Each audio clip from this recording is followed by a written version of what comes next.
അധിനിവിഷ്ട ഫലസ്തീനിൽ UNCTAD അധികാരം ശക്തമാക്കണമെന്ന് Oman. റിയാഹ് പദ്ധതിക്കായി ആദ്യ കാറ്റാടി ടർബൈനുകൾ ഒമാനിലെത്തി.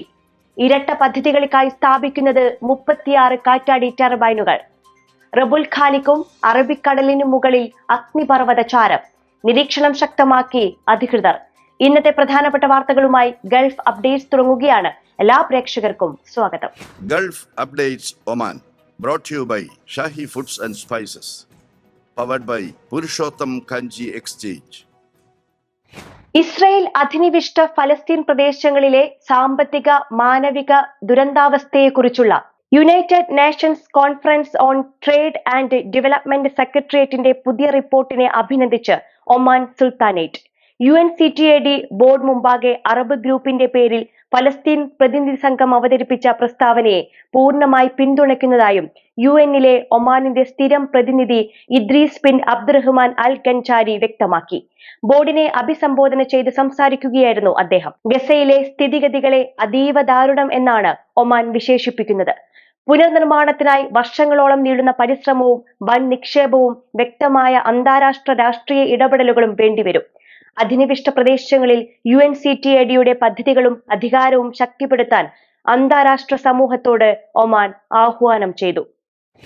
പുനരുപയോഗ ഊർജ മേഖലയിൽ പുതുചുവടുവയ്പാകുന്ന OQ ഓൾട്ടർനേറ്റീവ് എനർജിയുടെ മുഖ്യ കാറ്റാടി പദ്ധതികളായ റിയാഹ് 1, റിയാഹ് 2 എന്നിവയ്ക്കായി ആദ്യ കാറ്റാടി ടർബൈൻ ഷിപ്മെന്റുകൾ ഒമാനിലെത്തി. ടോട്ടൽ എനർജീസ് റിന്യൂവബിൾസുമായി സഹകരിച്ച് നടപ്പാക്കുന്ന ഈ ഇരട്ട പദ്ധതികളിൽ 36 കാറ്റാടി ടർബൈനുകളാണ് സ്ഥാപിക്കുക. 234 മെഗാവാട്ട് വൈദ്യുതി ഉൽപാദന ശേഷിയുള്ള പദ്ധതി പൂർത്തിയായാൽ ഇത് രാജ്യത്തെ ഏറ്റവും വലിയ കാറ്റാടി വൈദ്യുതി പദ്ധതിയായി മാറും. വ്യവസായ മേഖലയിൽ ഉയരുന്ന വൈദ്യുതി ആവശ്യങ്ങൾ ഹരിത ഊർജത്തിലൂടെ നിറവേറ്റുന്നതിനൊപ്പം ഗ്യാസ് സംഭരണത്തിന് വലിയ സാധ്യതകളും ഇതുവഴി സൃഷ്ടിക്കപ്പെടും.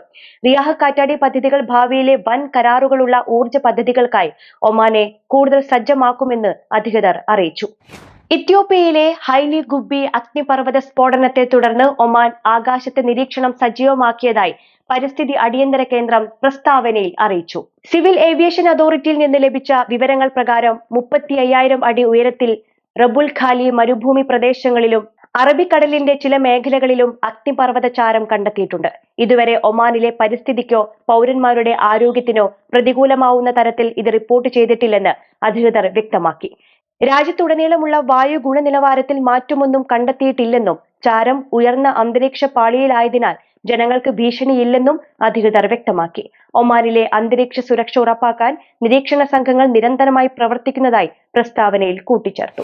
ഒമാനിലെ സുഹാറിലെ ഫലജിൽ കാറും ട്രക്കും കൂട്ടിയിടിച്ച് കൊല്ലം പുനലൂർ സ്വദേശി മരിച്ചു. ഫലജ് ഒമാനിയ ബിൽഡിംഗിന് മുന്നിൽ നടന്ന വാഹനാപകടത്തിൽ പുനലൂർ വിളക്കുടി ഫായിസ് മൻസിലിൽ ഷാഹുൽ ഹമീദാണ് മരിച്ചത്. 42 വയസ്സായിരുന്നു. വെള്ളിയാഴ്ച രാത്രി 12:30 അപകടം.